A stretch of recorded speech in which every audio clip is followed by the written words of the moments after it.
नमस्कार मित्रांनो, मी स्वाती तोरसेकर एशा पृथ्वीमध्ये तुमचं स्वागत करते.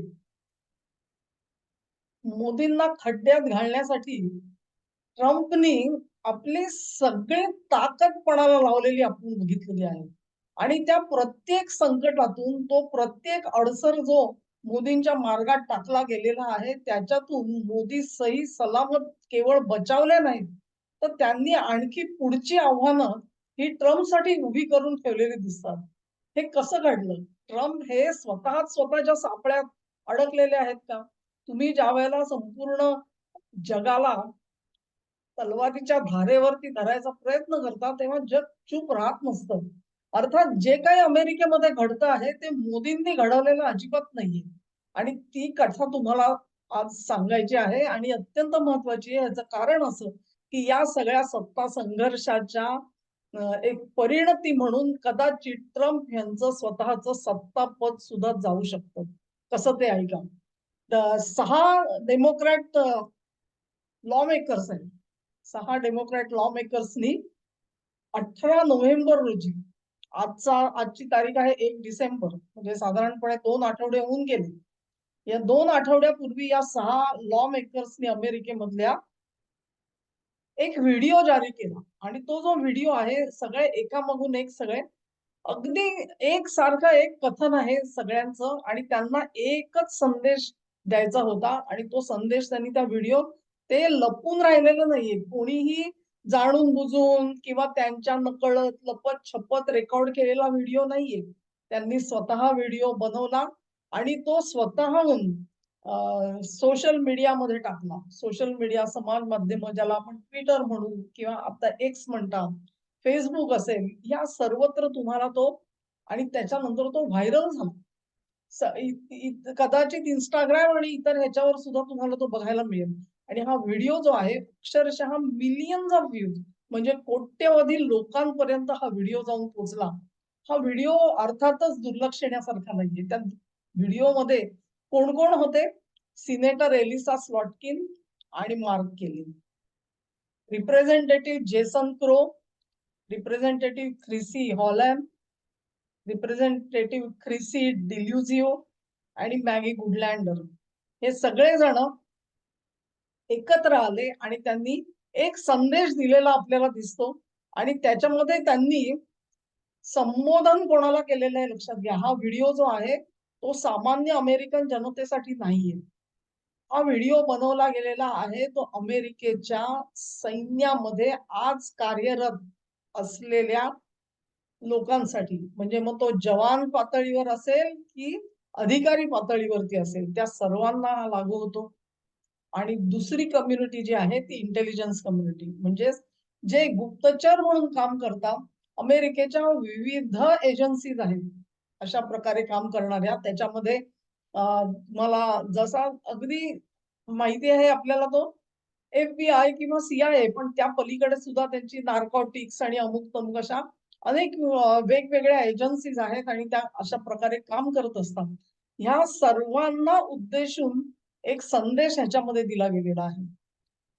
याचाच अर्थ असा की ज्यांनी ज्यांनी एक प्रकारे अमेरिकेच्या जनतेला येणाऱ्या संकटापासून सावध करायचं ज्यांचं काम आहे, एखादं संकट थांबवण्याचं काम आहे त्यांचं, प्रिव्हेंट करण्याचं काम आहे किंवा प्रत्यक्ष संकटाला सुरुवात झाली तर अमेरिकन जनतेचं संरक्षण जे करू शकतात, ती संरक्षक दलं, ह्या सर्वांना मिळून हा संदेश दिला गेलेला आहे. याचा अर्थ असा की एक प्रकारे त्यांनी इथून पुढे त्यांच्या दृष्टीने येणारा जो काही संकट काळ आहे त्याच्यासाठी समाजामधल्या या अत्यंत एका महत्वाच्या घटकाला त्यांनी आगाऊ सूचना दिलेली आहे आणि त्यांचं मत त्यांना ऐकवलेलं आहे. त्यांचं मत त्यांनी काय ऐकवलेलं आहे हे लक्षात घ्या. ह्या संपूर्ण व्हिडिओमध्ये मी खालती लिंक तुम्हाला पाठवून देते.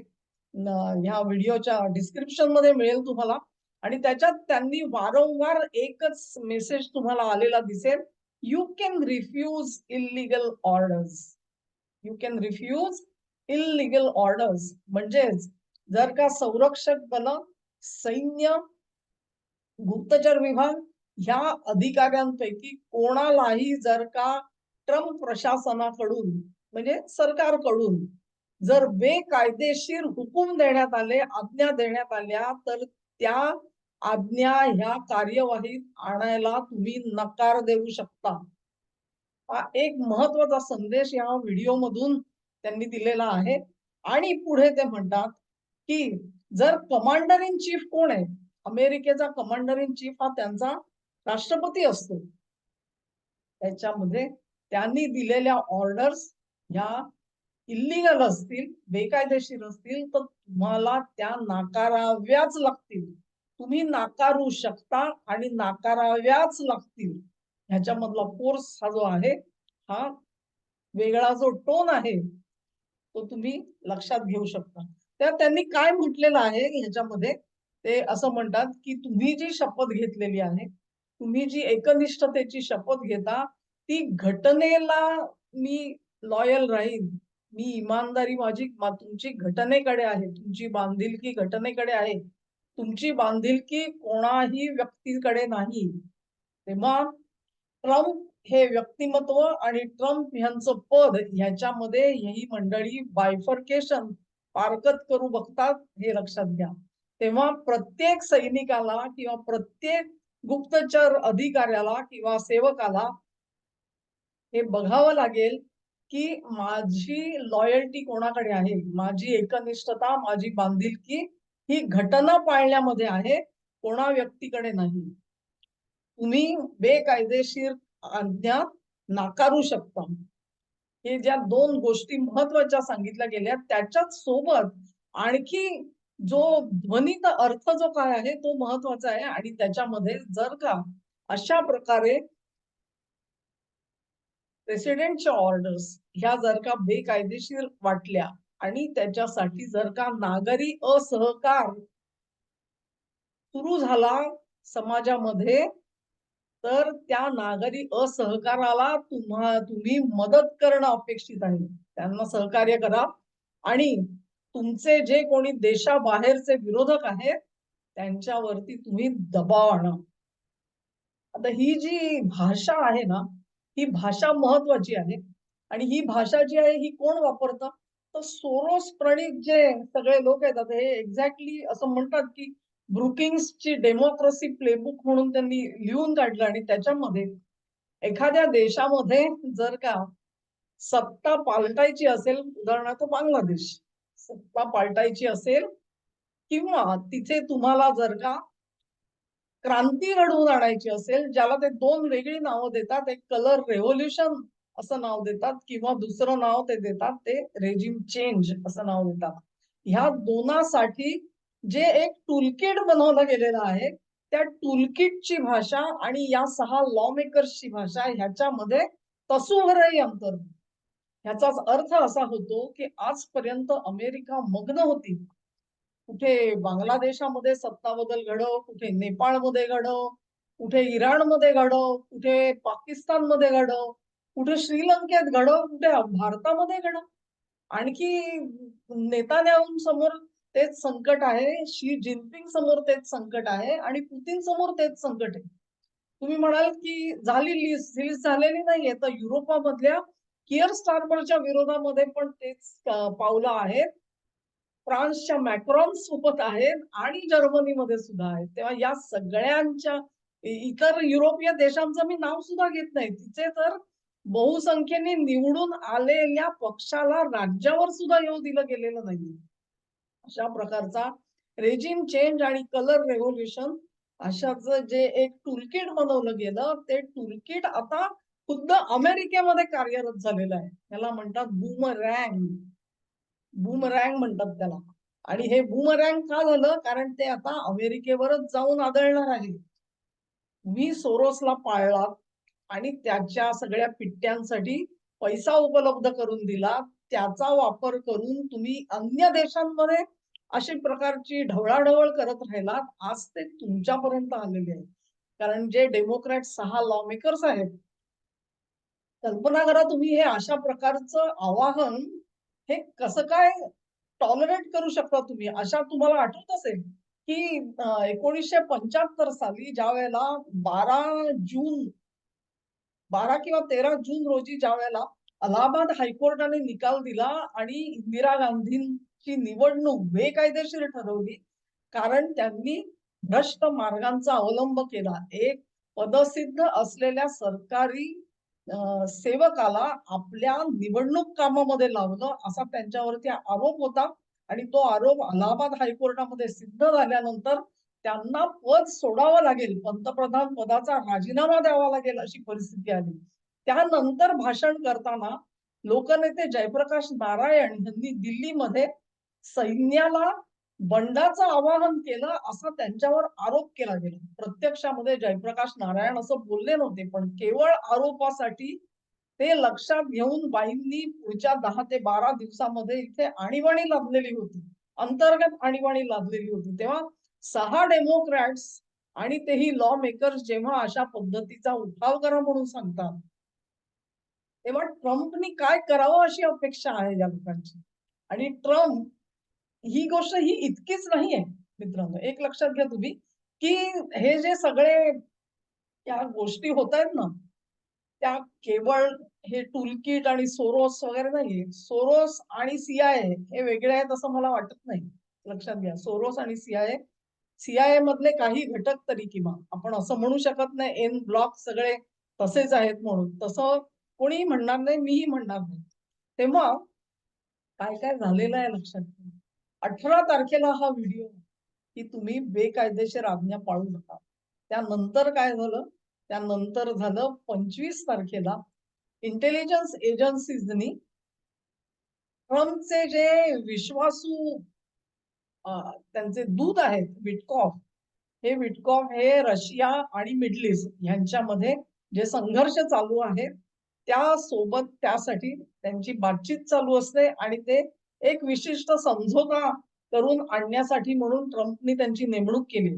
विटकॉफ हे त्यांचे बिझनेस वर्ल्ड मधले एक विश्वासू मदतनीस आहेत, सहकारी आहेत म्हणू आपण. आणि ते काही कुठल्याही आपण म्हणतो की परराष्ट्र खात्यातून वर चढत आलेला अधिकारी नाहीये. हा एक बाहेरचा अधिकारी एक बिझनेसमन आहे आणि त्याला अशा पद्धतीने हे काम खास करून दिलं गेलेलं आहे. तेव्हा विटकॉफची आणि रशियाची काय बोलणी झाली ह्याचे जे एक गुप्त काही कॉल झाला त्याचं रेकॉर्डिंग केलं गेलं आणि त्या कॉलची माहिती ब्लूमबर्गने दिली. तुम्ही म्हणाल हा काय कॉल होता आणि का गुप्त होता? त्याच्यावरती मी स्वतंत्र व्हिडिओ बनवते आहे, तो तुम्ही जरूर बघा. पण त्या इतकंच आता सांगू शकेन की जो 28 मुद्द्यांचा एक शांतता प्रस्ताव मांडला गेला रशिया आणि युक्रेनच्या दरम्यान, त्यासोबतची ही बोलणी होती आणि ही बोलणी जी आहे ती बाहेर फोडली गेली आणि त्याचा ध्वनित अर्थ हाच होता की ट्रम्प आणि पुतीन हे एकमेक जण हात मिळवणी करतायत आणि दोघेही हात मिळवणी करून जो शांतता प्रस्ताव आणतायत तो युक्रेनच्या आणि युरोपाच्या मुळावर येणारा आहे. हा त्याचा ध्वनित अर्थ आहे. तेव्हा ही माहिती जी आहे ती बरोबर 1 आठवड्यांनी बाहेर काढली जाते. हा कॉल आधीच झालेला असणार आहे, पण 18 तारखेला व्हिडिओ बाहेर येतो, मग हा कॉलची माहिती बाहेर येते आणि लगेचच 26 नोव्हेंबरला व्हाईट हाऊसच्या बाहेर अगदी जवळपास एक माणूस गोळीबार करतो आणि हा माणूस अफगाणिस्तानामधून अमेरिकेत त्याला आणण्यात आलं. का आणण्यात आलं? तर अफगाणिस्तान सोडून अमेरिकन सैन्य जेव्हा आलं तेव्हा त्यांनी इथून सगळे गुंडे, खुनी, दरोडेखोर हे ह्यांना घेऊन इकडे आलेले होते ते. त्याचा माझा व्हिडिओ तुम्ही बघितला असेल. त्यातलीच ही एक व्यक्ती आणि त्यांनी 2 नॅशनल गार्ड्सना गोळ्या घातल्या. तेव्हाच मी म्हटलं होतं की हे आव्हान जे आहे ते ट्रम्पच्या समोर आहे. तेव्हा ट्रम्पच्या समोर जे आव्हान टाकलं जातंय त्याचं स्वरूप काय आहे ते लक्षात घ्या. तर स्वरूप लक्षात घ्या. हा जो सगळा खड्डा तयार झालाय त्याच्याकडे ट्रम्पचं खरोखरच लक्ष आहे का नाही? मला शंका आहे. आजची बातमी अशी आहे की एक दिवसापूर्वीची धरा तुम्ही की ह्याच्यामधले मार्क केली अरिझोनाचे, एलिसा स्लॉटकिन मिशिगनचे ह्या दोघांच्या विरोधामध्ये फेडरल क्रिमिनल इन्व्हेस्टिगेशनची सुरुवात झालेली आहे. म्हणजे आपण ज्याला NIA म्हणतो ना, तसं त्यांचं एक फेडरल इन्व्हेस्टिगेशन आहे. राज्य पातळीवरचं नाही, फेडरल म्हणजे राष्ट्रीय पातळीवरची जी तपास यंत्रणा आहे, त्यांनी तपासाला सुरुवात केलेली आहे आणि त्यांच्यावरती राजद्रोहाचा आरोप टाकता येईल का, बंडाचा आरोप टाकता येईल का, ह्याची तपासणी चालू आहे. Seditious conspiracy and incitement of insurrection म्हणजे जनतेने बंडाळी करावी, आतून उठाव मिळावा, त्याला लष्करी सेवेतल्या लोकांनी त्याच्यात भाग घ्यावा, त्यांना मदत करावी आणि गुप्तचर यंत्रणांनी मदत करावी आणि ह्या सर्वांनी सरकारने जर का काही आदेश इश्यू केले तर बेकायदेशीर आदेश पाळू नका म्हणून त्यांनी सल्ला दिलेला आहे. ह्याचा अर्थच असा की अशा पद्धतीचा जो उठाव आहे तो प्लॅन केलेला होता. हा असाच उठाव प्लॅन केला नव्हता का मोदींच्या विरोधामध्ये? आपण दिल्ली स्फोट आणि त्याच्यानंतर काय ऐकलं? जवळ-जवळ 200 डॉक्टर्स हे काय करत होते इथे? त्यांचं जाळं कुठे-कुठे पसरलेलं होतं. स्फोटकं कुठे ठेवली गेलेली होती? खंदक कोणी काढलेले होते? 5-5 फूट भिंती का होत्या खंदकाच्या आतमध्ये? तिथे काय काम करायचं होतं? आणि हमास सारखे हे खंदक आखणारी मंडळी कोण होती? तिथून ड्रोन चालवण्याची व्यवस्था करण्यात येणार होती का? हे सगळे प्रश्न जे आहेत ते आपण बघितले. भारतामध्ये निदान आजपर्यंत कोणी अशा प्रकारे तपास यंत्रणांना असेल किंवा भारतीय लष्कराला असा सल्ला दिलेला तुम्ही बघितला नसेल, की उठाव करा, नागरी असहकार जर का सुरू झाला तर त्यांना मदत करा आणि बेकायदेशीर आज्ञा पाळू नका. बेकायदेशीर आज्ञा हे ठरवणार कोण? हे 6 सिनेटर्स ठरवणार आहेत? 6 लॉ मेकर्स ठरवणार आहेत? तुम्ही कुठल्या आधारावरती अशा प्रकारे जनतेला चिथावणी देता आहात? हा प्रश्न आहे. ट्रम्प यांनी ह्याच्यावरती जरूर कडक कारवाई करावी, कारण कुठल्याही देशामध्ये अशा पद्धतीची कारवाई ही चालू शकत नाही. अमेरिकेसारख्या देशात तर निश्चित नाही. पण अर्थातच ट्रम्पना यश येईल का नाही मला माहिती नाही. कारण जो व्हाईट हाऊस जवळ नॅशनल गार्ड्स वरती झालेला जो गोळीबार आहे, तो एक प्रकारे चार्ली कर्क मधून एक त्यांना सूचना दिली गेली, सावध राहा. तुम्ही अजून टार्गेटवर आहात आणि आता हे नॅशनल गार्ड्स. एक सीरीज तुम्हाला दिसेल सतत एका माणसाला दबवण्याचा प्रयत्न चालू आहे. त्यांना एक गोष्ट खरी आहे, की ट्रम्प यांची अनेक धोरणं जी आहेत ती भारताच्या मुळावर येणारी आहेत. आमच्या वर्मावरती घाव घातला गेलेला आहे. परंतु ते ज्या शक्तींचा सामना करतायत ना, त्याच शक्ती तुम्हाला आणि मला सुद्धा छळतायत. आणि म्हणून मर्यादित अर्थाने या गोष्टीसाठी ट्रम्पला पाठिंबा देणं हे आपलं कर्तव्य आहे. पण अर्थात ट्रम्प स्वतः सावध असले तर. अन्यथा ते मोदींसाठी खड्डा खणण्यामध्ये रममाण होतील आणि स्वतः जाऊन डेमोक्रॅटच्या खड्ड्यात पडतील अशी दुश्चिन्ह मला दिसतायत. हा व्हिडिओ तुम्हाला आवडला असेल तर लाईक करा. व्हिडिओची लिंक शेअर करा. चॅनेलला सबस्क्राईब करा आणि तुमचं सहकार्य माझ्यासोबत असंच राहू द्या. नमस्कार.